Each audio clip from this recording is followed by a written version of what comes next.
Video West presents Silkwood versus Kerr McGee, an update on the case and its implications. Karen Silkwood was a plutonium lab technician at Oklahoma's energy giant Kerr McGee Corporation. In September 1974, she agreed to become a spy for her union to collect evidence of unsafe and illegal practices at the plant. A month later, she was mysteriously contaminated with a microscopic amount of plutonium, the world's most toxic substance. The plutonium was traced back to a piece of bologna in her refrigerator.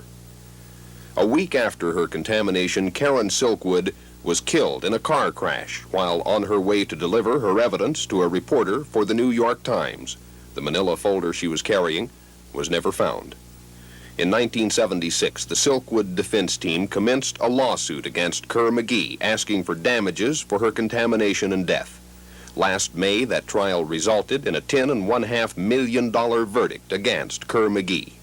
The verdict stands for the right of American people to speak out against government, the right of an American jury, 6 people from the heart of this country, right from the middle of Oklahoma, to speak out to the whole nation and say, as a jury, we don't believe in the government standards, we don't believe in the gobbledygook and the numbers games and the numbers crunching, we don't believe in all of the things that have caused the truth to be hidden from America. The American people in the middle of America believe that they've been lied to.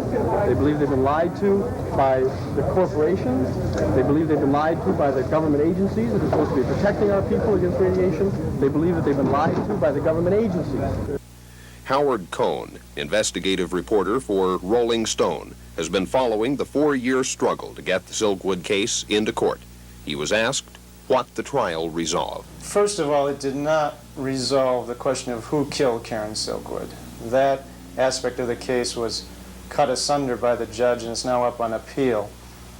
But the jury did decide the question of who contaminated her, or who is responsible for her contamination. Workers were contaminated over and over and over again, and nobody told them about cancer.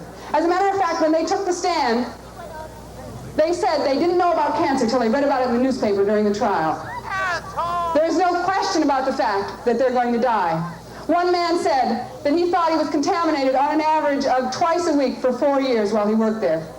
19-year-old people who came in were contaminated within 1 or 2 days after they started work.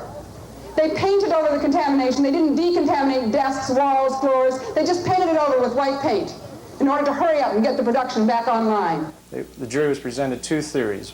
One, that she had done it deliberately to herself to embarrass the company.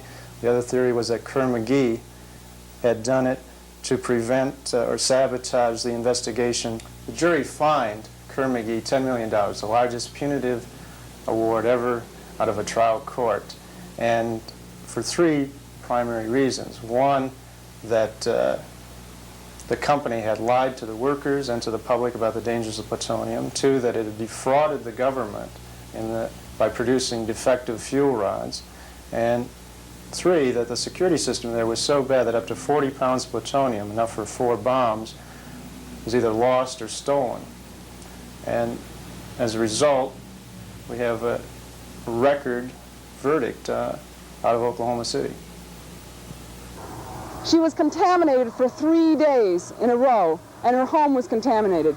And in the face of that fear, she continued to collect the documents that she was going to deliver to the New York Times. And on her way, something happened right here. The implications are going to be countrywide.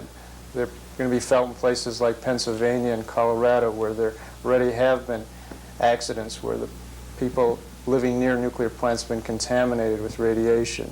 In Colorado, for instance, people in the 50s were contaminated and now are dying of cancer. The verdict showed that the nuclear industry can no longer hide behind the inadequate government standards as it has in the past. As a result, nuclear power is going to become less profitable, and the fantasy of cheap, clean nuclear power is going to be a thing of the past.